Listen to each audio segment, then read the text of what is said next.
Hello students, welcome to my YouTube channel Geography Guru.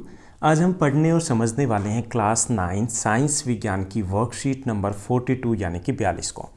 आज की worksheet भी बेहद आसान है, जिसमें हम गति के संरक्षण के नियम को समझेंगे कि ये नियम क्या कहता है। पिछली वर्कशीट में हमने समझा था गति का तीसरा नियम। गति का तीसरा नियम क्या कहता है कि जब दो वस्तुएं टकराती है तो वो एक दूसरे के ऊपर बल लगाती है, जो बल समान होता है तथा विपरीत दिशा में होता है। तो चलिए हम गति के संरक्षण के नियम को भी जानने का प्रयास करते हैं, जो कि गति के तीसरे नियम पर ही आधारित है।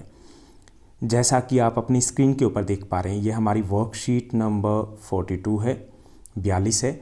हमारा सब्जेक्ट साइंस यानी विज्ञान है और आज की डेट है 9 अक्टूबर 2020। बल तथा गति के नियम, संवेग का संरक्षण का नियम। जिज्ञासा दीदी, यहाँ पर ज्ञान और जिज्ञासा दीदी दो करैक्टर होते हैं साइंस में। तो ज्ञान के पास फिर से एक क्वेश्चन है कि जिज्ञासा दीदी, बंदूक से गोली छोड़ने पर वह पीछे की तरफ प्रतिक्षेपित यानी कि धक्का लगता है, ऐसा क्यों होता है? तो ज्ञान, हम इसे संवेग की संरक्षण के नियम से आसानी से समझ सकते हैं। अब ये संवेग की संरक्षण का नियम इस आज की वर्कशीट का सबसे इंपॉर्टेंट क्वेश्चन है कि ये है क्या। तो इस नियम के अनुसार, ये नियम किस पर आधारित है? जो गति का तीसरा नियम हमने पढ़ा उसी पर आधारित है।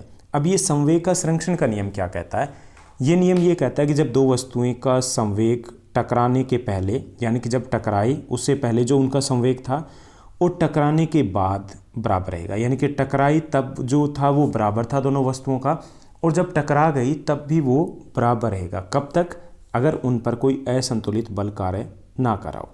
अगर असंतुलित बल कार्य नहीं करा है तो टकराने से पहले भी उनका संवेग एक जैसा रहेगा और टकराने के बाद भी उनका संवेग एक जैसा रहेगा। ओके, यानी कि वस्तुओं का जो संवेग है टकराने की प्रक्रिया में संरक्षित रहता है, यानी उसमें कोई बदलाव नहीं आता। इसे बोलते हैं संवेग के संरक्षण का नियम। समझ में आया? यानी कि टकराने से पहले और टकराने के बाद संवेग एक जैसा रहता है, जिसे हम संवेग के संरक्षण का नियम कहते हैं। अब देखिए कि जो गोली है और बंदूक का संवेग है, गोली छोड़ने से पहले शून्य था क्योंकि वो विराम अवस्था में थी, तो शून्य था ना। अब गोली छोड़ने पर जब गोली चलाई गई बंदूक से, तो जो बुलेट है उस पर बल लगा और उससे वो तेज़ी से बाहर निकलती है। उसी समय गोली जब आगे की तरफ बढ़ती है तो वो भी क्या लगाएगी? विपरीत बल लगाएगी। तो बंदूक पर विपरीत दिशा में बल लगा और उससे भी तेज़ी से पीछे की तरफ धकेलती है, और इसके कारण जो कुल संवेग शून्य ही रहता है।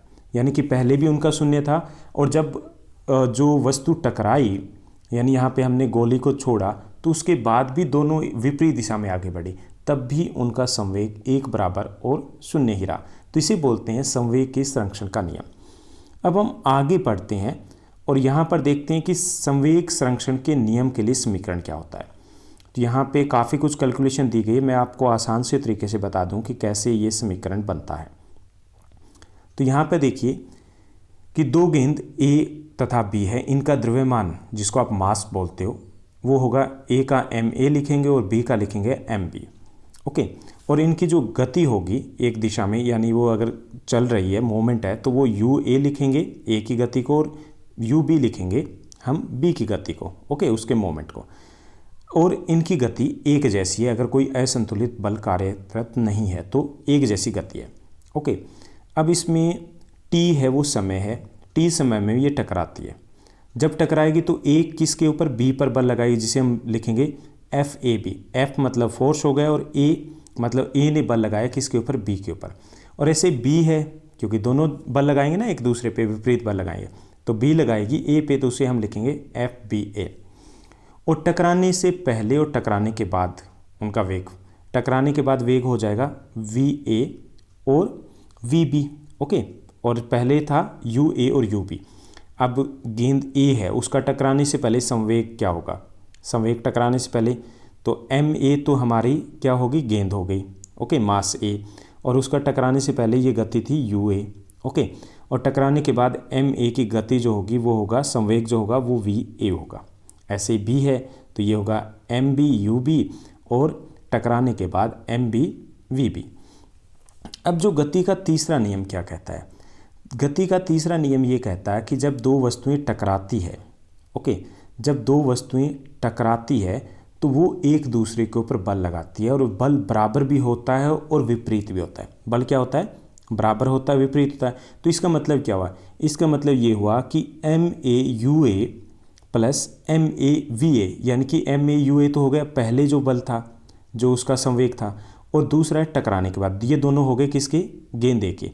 ये बराबर होंगे किसके, MAUA प्लस MBUB, यानी कि जो पहले संवेग था इनका MAUA और MBUB, यानी कि टकराने से पहले जो संवेग था और टकराने के बाद जो संवेग है वो कैसे लिखेंगे, MAVA MBVB। तो ये बराबर होगा। तो ये हमारा हो गया संवेग के संरक्षण का नियम। ओके, ये क्या हो गया, संवेग के संरक्षण का नियम। यानी इस नियम में ये दिखाया कि टकराने से पहले और टकराने के बाद जो संवेग है वो एक बराबर होता है। ठीक है, तो ये थी हमारी आज की आसान सी वर्कशीट। अब हम प्रश्नोत्तर की तरफ पढ़ते हैं। तो यहाँ पर कुछ आसान से क्वेश्चन दिए गए हैं। पहला जो क्वेश्चन दिया गया है वो है कि संवेग का संरक्षण का नियम क्या है। तो दो वस्तुओं का संवेग का जो योग है वो टकराने से पहले और टकराने के बाद बराबर होगा। यानी कि दोनों वस्तुओं का संवेग है वो टकराने से पहले भी एक जैसा होगा, बराबर होगा, और टकराने के बाद भी बराबर होगा। कब तक, जब तक उन पर कोई असंतुलित बल कार्य न करा हो। तो इसे बोलते हैं संवेग के संरक्षण का नियम।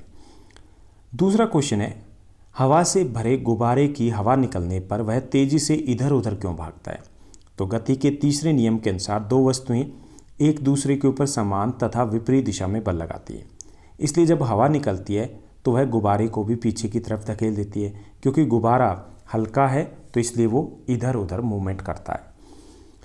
उसके बाद तीसरा क्वेश्चन दिया गया है कि रॉकेट में आग लगाने पर वह तेजी से ऊपर की ओर क्यों उठता है। तो रॉकेट एक प्रकार का वाहन है जिसके उड़ने का सिद्धांत न्यूटन के तीसरे नियम क्रिया तथा बराबर प्रतिक्रिया विपरीत प्रतिक्रिया पर आधारित है। यानी कि एक्शन होगा तो उसका रिएक्शन होगा और वो बराबर होगा और विपरीत दिशा में होगा। तो तेज़ गति से गर्म वायु है वो पीछे की तरफ फेंकती है रॉकेट, और इससे क्या होता है कि गर्म वायु पीछे की तरफ फेंकती है और रॉकेट आगे की तरफ बढ़ता है। तो इसी कारण रॉकेट आग लगने पर ऊपर की तरफ जाता है। चौथा जो क्वेश्चन दिया गया कि दिए गए संवेग संरक्षण के समीकरण को पूरा करना है, हमें दिया गया फिलिप्स है। तो ये होगा MAUA plus MBUB equal MAVA plus MBVB, यानी कि किसी वस्तु के टकराने से पहले दोनों वस्तुओं का संवेग और टकराने के बाद दोनों वस्तुओं का संवेग एक बराबर होगा। पांचवा जो क्वेश्चन दिया गया है कि दो गेंदों के टकराने पर, इसमें फिलिप्स भरने हमें, दो गेंदों के टकराने पर गेंद A के द्वारा B पर लगाया गया बल होता है FAB और गेंद B के द्वारा A पर लगाया गया बल होता है FBA और एक दूसरे के समान तथा विपरीत होता है।